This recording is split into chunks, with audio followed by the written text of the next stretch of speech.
on the, I guess the top side of the laptop for no good reason. Yeah, I think that's what And mine so they would is. suffocate a lot. Alright, so here we are. Well, Oh. here most of us are. Baxter. There we go. Okay, everyone's winning.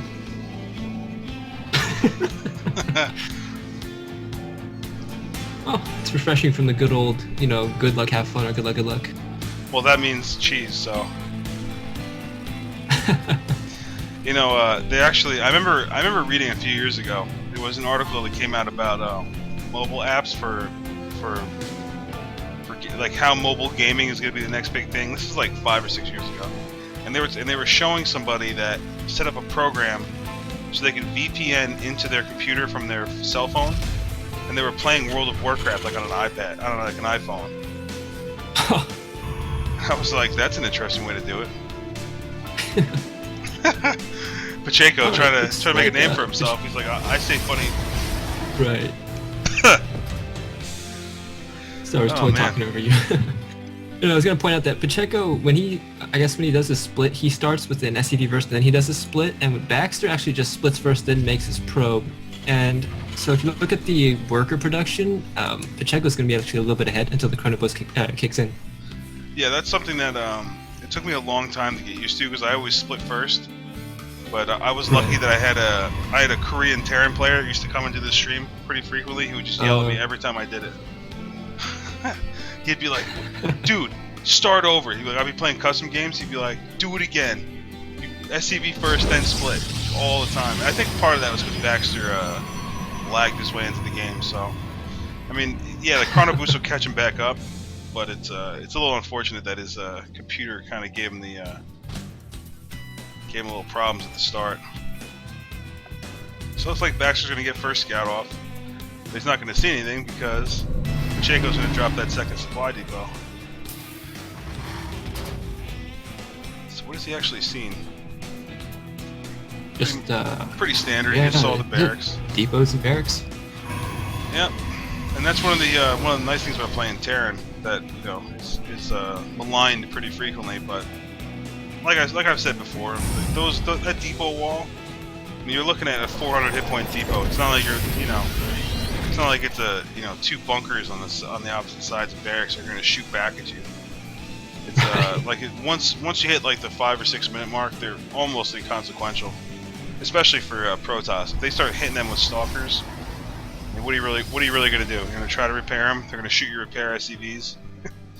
Then you're going to try to pull your SCVs Pacheco's back. trying to take his second gas over here. He's going for some sort of a tech build. I'm going to guess Fast Banshee. He just canceled something. I don't know what he saw that made him decide. It was. He's Pacheco, proxy factory. But he hasn't seen anything. Like he hasn't even scouted his base. He just knows where he is. So is this going to be some kind of? I have a funny feeling here. If we see an armory, shifting the idea. Sorry. If we see an armory, they just shift. Okay. Yeah. Then that's and then I bet you. I think I know what this is, but I want to see if we see an armory right up to this factory. Oh, the good old proxy Thor. It's proxy Thors in my tournament. It's more likely than you think. Oh.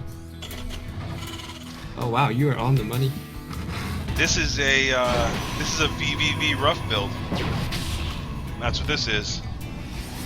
I don't know. It's been around since the beta, but I'm not surprised that you associate with VVV rough. Well, I've seen him do this to such great effect. The only problem with doing it against Protoss is that their units can look up. So if he tries to medevac them in, they're just gonna die one way or the other. So. Right. But usually once the Protoss expands, this is a death sentence, especially if you could pull the repair SCVs, because by the time they're like maybe halfway done killing the first door, usually the second one comes out, and that usually just seals the deal. Now, Baxter has no idea this is coming, and Pacheco has no idea what he's. Oh, now he has a scout. He got a scout in there. Must have missed it. But he sees. He has a pretty good idea what's going on here. Baxter with a very very standard 3-gate robo. I mean, if he goes Stalker Heavy here, he'll probably have a pretty good shot at handling this, but he's still going to need, I don't know. I can tell you right now that Sentry is going to be dead worthless. Oh, here comes the repair SCVs. And boy. I really like the timing of this. I think by the time that door finishes, they'll meet up like very shortly. Now, also Baxter does have this watchtower here, and he sees all these units passing through. And the question is his cam on that? Is he actually actively seeing that? Well, one or the other. There's a bunch of units, a bunch of red units walking across the map. Should say to him, danger. Noticed. And Pacheco is supply blocked. Those 6 supply Thors are difficult to produce early game. And we're gonna see right now, what is Baxter thinking?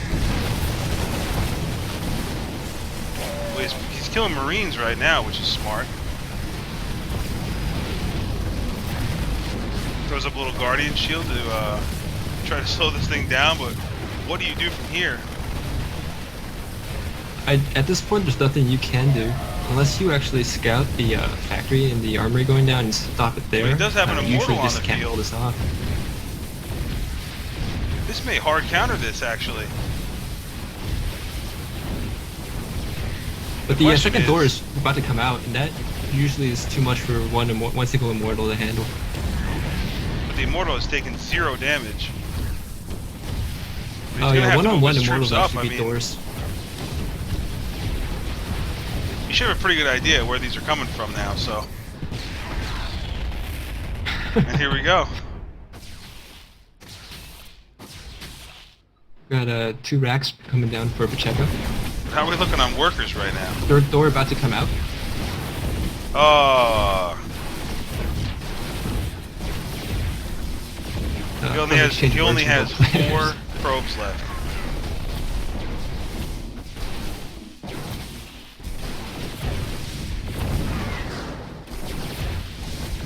Now, I mean, I'm assuming that a 3-gate robo with Immortals is pretty standard here. Now, where are his workers?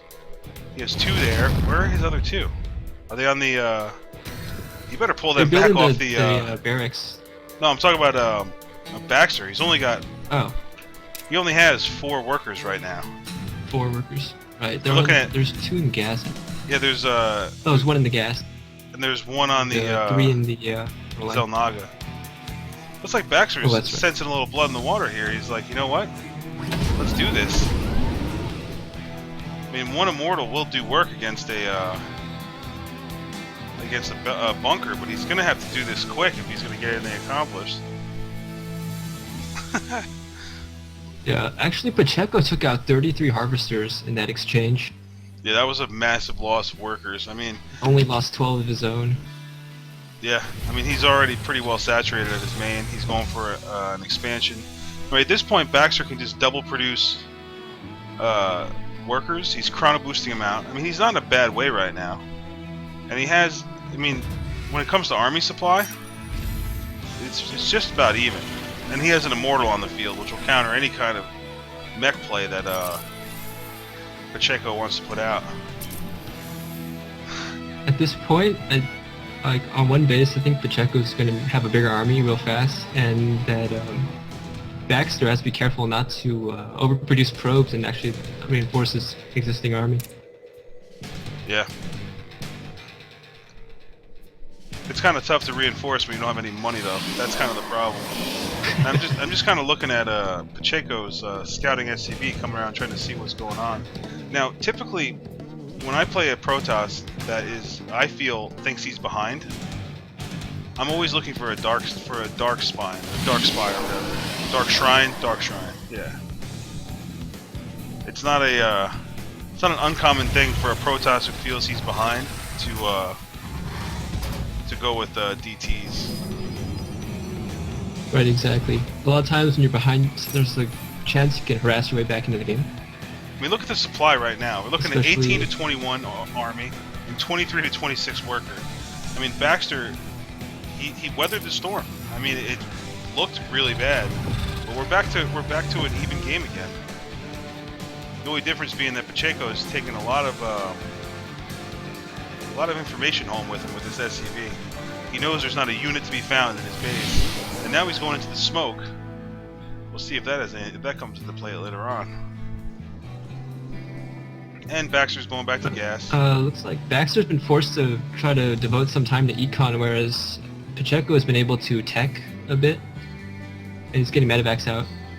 Yeah, I think the scouting SCV has noticed that there's not a lot of troops here. It's probably safe to say that there's, you know, an army someplace else if there is one, but there's nothing to defend the drop. So I'm assuming the second these medevacs pop, they're going to load up all these units, and he's going to drop right in on them. And away he goes. Now, at this point, if Baxter does move out, I mean, he's got his base dead to rights. I mean, that Immortal will take out that bunker with ease. He's got a lot of units sitting over there by that proxy pylon. But you have a War Prism coming in from Baxter that might intercept this drop. But all he has in it is a probe. Looks like he's trying to... They missed each other. Was the probe spotted, though?